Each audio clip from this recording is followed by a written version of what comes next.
3 MPO basically तो एक colonial law है। ऐसे शख्स को डिटेन करने का, डिटेंशन करने का एक कानून है। ये अथॉरिटी होती है डिप्टी कमिश्नर, पर deputy commissioner on the recommendation of concerned police authorities वो ये सारा कुछ करते हैं, क्योंकि ये कंसर्न्ड SHO मटीरियल क्या है कि उसकी एक्टिविटी के हवाले से कोई ऐसा मटीरियल हो जो पुलिस हो। तो अभी ये मौजूदा रेटिपिटेशन जो हो रही है डिटेंशन ऑर्डर्स के लिए, सबसे बड़ा लकूना इसमें यही है कि कोई मटीरियल नहीं है। किसी बंदे को पहले ये पकड़ लेते हैं और ऑर्डर बाद में जारी करते हैं, जिसको जस्टिफाई करने के लिए आज़ादी को सल्ब नहीं किया जा सकता मासवाए कि उसके खिलाफ कोई कानूनी बात हो जिसमें वो मतलूब हो। तो फिर उसके हवाले से भी कहा गया है कि every citizen should be treated in accordance with law. 16 MPO या 3 MPO के तहत डिटेन कर रहे हैं, तो इसकी जो है वो रेट पटिशन में फैसला नहीं हो सकता। इसलिए इसमें एक अल्टरनेट रेमेडी अवेलेबल है कि वो उस डिप्टी कमिश्नर के ऑर्डर को है ना, वो होम सेक्रेटरी के पास इन शेप ऑफ रिप्रेजेंटेशन वो चैलेंज कर सकते हैं। जी अस्सलाम वालेकुम। कंटेनिंग के साथ मैं आपका होस्ट उमर मनादर।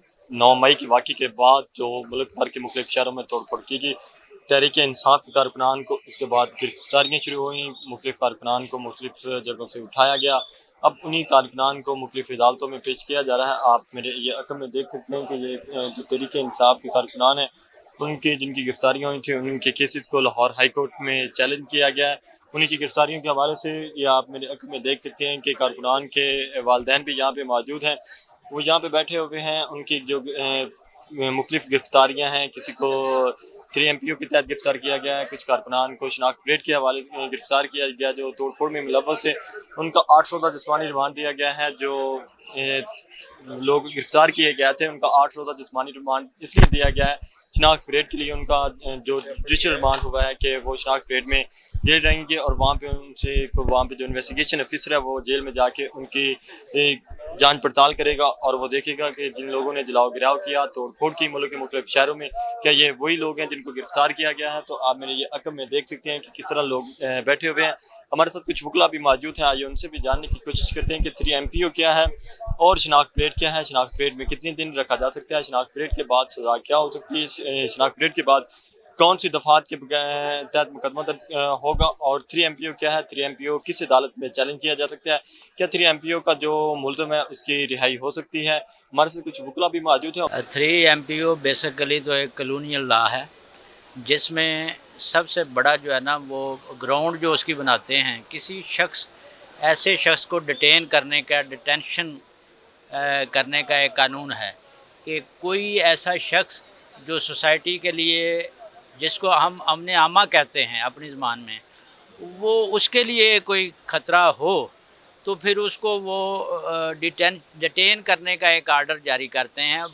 ये अथॉरिटी होती है डिप्टी कमिश्नर, पर deputy commissioner on the recommendation of concerned police authorities वो ये सारा कुछ करते हैं, क्योंकि ये कंसर्न्ड SHO जिस इलाके का कोई रहायशी है उससे रिपोर्ट मांगते हैं और फिर कंसर्न DPO से कि वाकई इस शख्स से पूरे मुआशरे को या पब्लिक आर्डर जो है उसको कोई ख़तरा है। तो साथ साथ अब चूँकि ये केसेस बड़े हो रहे हैं, मैं अभी 2 रेट पटिशन में, एक में मेरी रेट पटिशन मंजूर हुई है और एक अभी पेंडिंग है जस्टिस आलिया नीलम के पास, और उसमें ग्राउंड कोई नहीं है। सिर्फ ये उन्होंने कहा है कि जी ये पुलिस अथॉरिटी, जो कंसर्न्ड पुलिस अथॉरिटी, उन्होंने एक रिपोर्ट भेजी है हमको कि ये बंदा जो है ना वो मुआशरे में अमन आमा का नुक्से अमन आमा का बायस बन रहा है। तो उसके साथ मटीरियल होना चाहिए। मटीरियल क्या है कि उसकी एक्टिविटी के हवाले से कोई ऐसा मटीरियल हो जो पुलिस हो।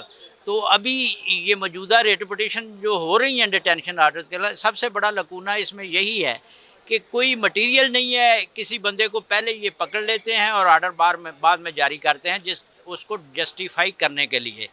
हालांकि डिटेंशन ऑर्डर जो है ना उसको विद रीजनिंग, अगर वो किसी की ज़ाहिर है एक सिटीज़न जो है वो उसकी लिबर्टी को प्रोटेक्ट किया गया है under the provision of article 13 of the constitution of Pakistan, कि किसी शख्स की आज़ादी को सल्ब नहीं किया जा सकता मासवाए कि उसके ख़िलाफ़ कोई कानूनी बात हो जिसमें वो मतलूब हो। तो फिर उसके हवाले से भी कहा गया है कि every citizen should be treated in accordance with law.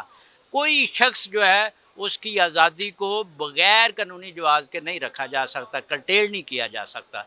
तो मौजूदा सूरत हाल में जो गवर्नमेंट की तरफ से आ रहा है इसमें डिफेंस में, वो एक ही बात करते हैं कि जी अगर किसी शख्स को हम 16 एमपीओ या 3 एमपीओ के तहत डिटेन कर रहे हैं तो इसकी जो है वो रिट पिटीशन में फ़ैसला नहीं हो सकता, इसलिए कि इसमें एक अल्टरनेट रेमेडी अवेलेबल है कि वो उस डीपीओ के आर्डर को या डिप्टी कमिश्नर के आर्डर को है ना वो होम सेक्रेटरी के पास इन शेप ऑफ रिप्रेजेंटेशन वो चैलेंज कर सकते हैं।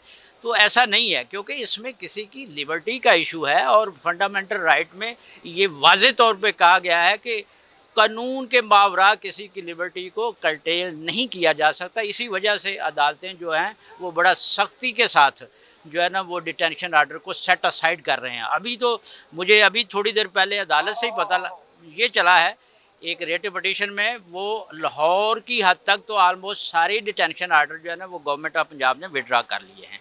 तो ये सारी सूरत हाल जनाब के सामने है। अच्छा, शनाख्त प्लेट क्या है, इसके हवाले से थोड़ा सा डिफ़ाइन करें कि जो भी कारकुनान तहरीक इंसाफ के गिरफ़्तार हैं उनको जब अदालत पेश किया गया तो उसके बाद जुडिशल रिमांड उनका दे दिया गया 8 दिन के लिए शनाख्त प्लेट के लिए, उसको थोड़ा सा डिफ़ाइन कीजिएगा। नहीं, वो उन लोगों का है कि जिनके खिलाफ ऑलरेडी FIRs हैं, जिनके खिलाफ ये राइट्स जो हुए हैं 9 मई को, उस हवाले से FIR भी गवर्नमेंट ने मुख्तलिफ़ जगह पे जहाँ पे ये राइट्स हुए हैं उन्होंने 780A के तहत FIRs वगैरह दर्ज किए हैं। तो उनमें वो गिरफ़्तारी डाल के पेश कर रहे हैं और उसमें ही जुडिशल रिमांड जो है ना वो आइडेंटिफिकेशन परेड, ये MPO के तहत जो लोग डिटेन हैं इनकी शनाख्त परेड नहीं हो सकती। वो लोग जो किसी न किसी मुकदमे में या तो डायरेक्टली FIR में नामज़द हैं या उनको सप्लीमेंट्री स्टेटमेंट के ज़रिए तो वो भेजे हैं इन्होंने जुडिशल रिमांड पे for the identification parade. Identification parade का लाहौर हाई कोर्ट रूल्स जो हैं वो एप्लीकेबल हैं, उसमें सारा तरीका कर दिया गया है कि सेशन जज जो है उसके हुक्म पे